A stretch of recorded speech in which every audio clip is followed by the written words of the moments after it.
Hello, I'm Annie Williams. I've worked in mineral nutrition in ruminants for over a decade. Throughout that time, I've seen the same challenges repeat themselves time and time again on farm. This led me to my Nuffield farming topic of mineral advice in ruminants. Are we getting it right? With huge thanks to the Richard Lords Foundation and to Nuffield, I've travelled to Germany, Brazil, the USA, Canada, New Zealand, and Japan to investigate the science of mineral formulation, the latest research and knowledge exchange, and to evaluate on farm advice. In the USA, I wanted to focus on diet formulation. A lot of our research on mineral requirement comes from here. Textbook values for minerals have not remained static since they were first published, but have evolved as new evidence has become available. Despite this, for many minerals, we still have a relatively low level of certainty about requirements. This means that we must add in safety factors when formulating. I will caveat this with there are many on-farm variables that alter mineral balance, and oversupplementation should be avoided wherever possible. In the US, diets tend to be fairly consistent and controllable. This is very different, for example, to a grazing herd. Mineral products on the market, particularly those with enhanced bioavailability, also add complexity. Data to precisely formulate diets and optimize outcomes is vital and needs to be transparent and available to nutritionists. Mineral nutrition must be tailored to each farming system. A one-size-fits-all protocol rarely optimizes the outcome.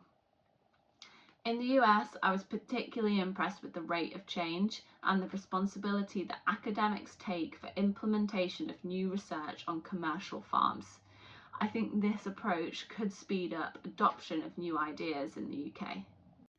In New Zealand, I wanted to look at mineral nutrition in grazing herds, but also focused on measurement, monitoring, and diagnostics.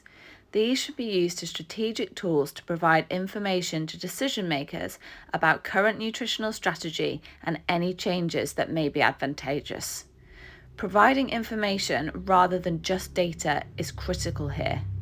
Analysis should be timely and data should be presented in a way that aids interpretation and always evaluated in context.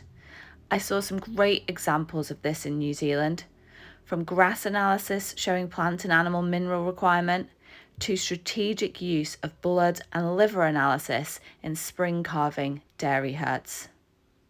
Throughout my travels, I put emphasis on really trying to understand the value of on-farm advice from consultants, vets, and nutritionists. Advice is pretty difficult to evaluate, but from many discussions, the most important thing seemed to be the power of the phrase, "I don't know." Farmers felt they were often being given inadequate or inconsistent advice, and the advisor would have been better off and build a better relationship with the farmer if they had admitted they were uncertain. Sometimes when you're consulting on farm, this can be pretty scary, but by not being afraid to stay in your lane and admit that you don't know, this helps to build trust and relationships as well as optimizing outcomes on farm. I would add that on-farm advice was highly valued, and particularly in countries like Brazil and Japan, they were asking for more knowledge and help. Finally, this wouldn't be a video about mineral advice if I didn't mention copper toxicity. Copper toxicity is still a problem in dairy cows and calves despite lots of research in this area. The more is better mindset, which exists not only for copper but for other minerals too, and competitive feed formulations hinder progress in this area. Successful reduction strategies rely on consistent messaging and evidence sharing. We also need a greater understanding of the overall root cause.